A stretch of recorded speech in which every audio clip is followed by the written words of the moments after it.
kita mau ngebahas salah satu penulis skrip di Hollywood ya. Ini sebenarnya dia orang baru nih, tapi somehow bisa bikin film yang lumayan menarik dan banyak mendapat penghargaan juga. Namanya adalah Taylor Sheridan.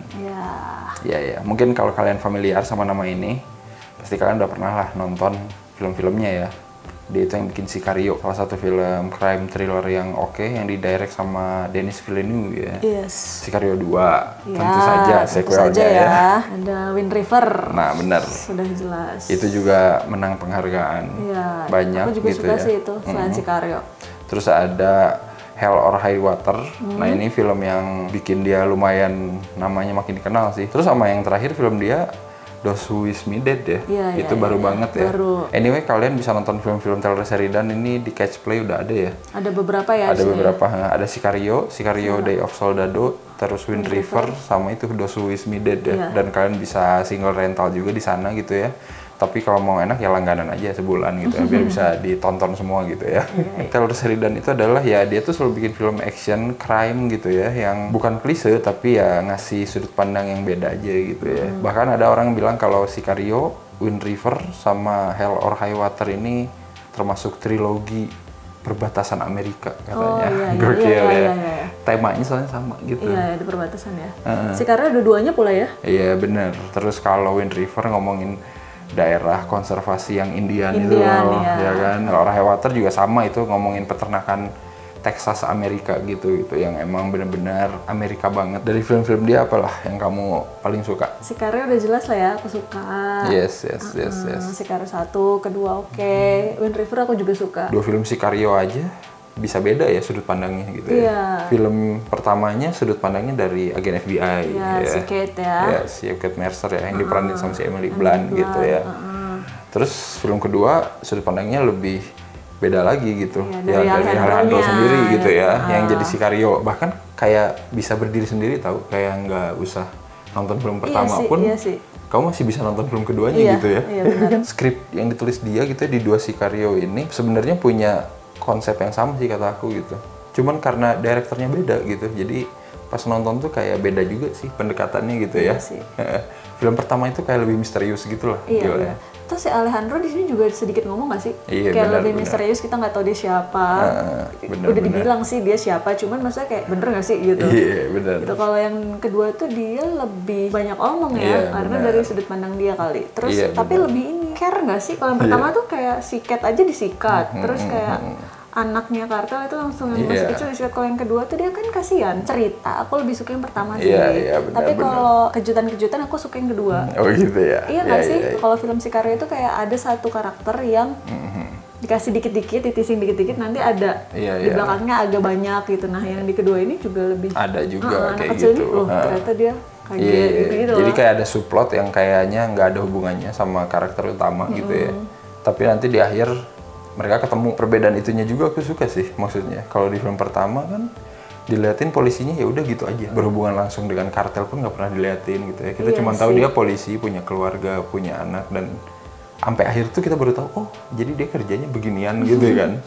Kurir ya itu ya? Iya, kurir gitu, jadinya tukang nganterin narkoba. Sementara di film kedua kan si bocah ini mah udah dikasih tahu kan, lu ayo join biar bisa dapat duit gitu ya, caranya gampang, ngurusin ini aja yang nyebrang gitu kan. Cuman itu lagi, kalau cerita yang pertama tuh kayak beres gitu loh. Maksudnya emang. Tujuan dia apa? Tujuan dia kan untuk membunuh kan. Gitu. Kalau yang kedua tuh tujuannya kan untuk perang sama kartel, tapi enggak kan. Tapi yang mungkin yang bikin beda juga yang ke satu tuh emang lebih suspense sih. Kita tahu bakal terjadi aksi gitu, tapi bener-bener kayak dibangunnya tuh lama banget gitu.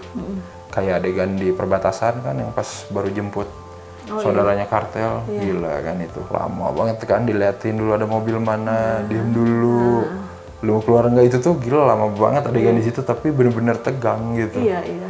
Kita nggak tahu siapa yang bakal nembak duluan, siapa yang bakal keluar duluan gitu kan. Kalau di film kedua nggak ada yang kayak gitu. Kalau aku lihatnya lebih dar-der-dor aja gitu ya. Sebelum nyulik Isabel kan ada ngebunuh pengacara kartel, langsung aja disikat di depan gitu kan. Iya, gila itu sih. Kalau filmnya Taylor Sheridan juga yang aku suka yaitu karakternya itu, motifnya itu lebih banyak karena keluarga yang meninggal gitu kan, atau kerabat yang udah nggak ada kayak gitu kan. Sicario jelas lah Alejandro, anak istri mati gitu kan. Bahkan di Hell or High Water juga kan cerita si Chris Pine sama Ben Foster ini kan pengen ngerampok bank yang pengen ngambil peternakan almarhum bapaknya gitu. Jadi kayak nggak bisa nih punya keluarga gitu, kita harus memperjuangkan gitu.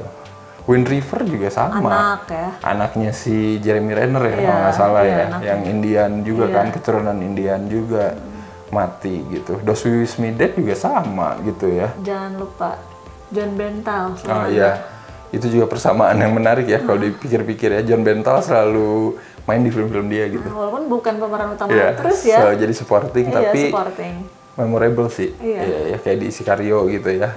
Dia jadi polisi korup kan. Yang digebukin. Terus di Wind River juga sama. Itu juga kasihan juga berantem. Ya itu lebih sedih sih. Kalau di situ dia jadi orang bener tapi nasibnya tidak bener. Iya, itu ya Allah. Kasihan itu mah. Kalau di Those Who Wish Me Dead dia jadi temennya si Angelina Jolie, tapi untungnya nggak mati sih. Akhirnya ya. Tapi overall sih kalau aku tangkap gitu ya dari semua film-film yang ditulis dia, si Taylor Sheridan emang suka nulis film yang plotnya simpel sih kayaknya ya. Iya. Karakternya juga menarik-menarik kan. Sicario ngomongin yaitu pembunuh bayaran kartel. Hell or High Water ngomongin koboi peternakan gitu kan.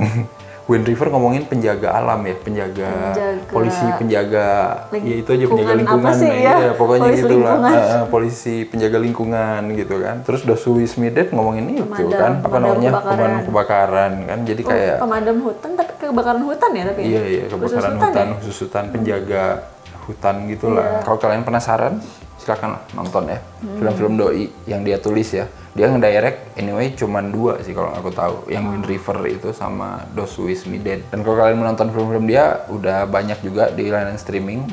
Yang 4 kita sebutin tadi udah ada di Catch Play ya. Iya. Sicario Day of the Soldado, terus Wind River sama Those Who Wish Me Dead. Yes. Bisa langganan langsung di Catch Play. Untuk nonton filmnya di rapel semua, santai, tidak usah bayar satu-satu ya. Dan kalau kalian nonton Sicario 1 sama 2 terutama, lebih suka yang mana ya? Soalnya cuman itu IP yang ada sequelnya ya kan, sisanya kan film stand alone gitu ya. Anyway Sicario wajar ada sequelnya. Film pertamanya itu budgetnya katanya cuma $30 juta. Tapi untungnya hampir 3 kali lipat. Hollywood ya langsung sequel. Seperti biasa jangan lupa apa aja? Jangan lupa like, subscribe, follow Instagram dan Twitter Snackrypt. Dan juga beli kaos Snackrypt. Yes. Masih ada linknya di deskripsi ya. Silakan dicek aja langsung dan dukung juga di Saweria. Iya. Karena akan ada konten-konten original menarik lainnya ya dari Snackrypt. Ya udah, next kita bahas penulis naskah siapa lagi ya? Yang film-filmnya oke. Jangan yang udah banyak gitu maksudnya. Yang kayak Taylor Sheridan ini kayak masih 5-6 filmnya tapi bagus semua gitu. Tulis di komen lah. Iya, tulis di komen. Kali aja. Menurut kalian kita bahas siapa lagi ya scriptwriter yang film-filmnya oke gitu ya.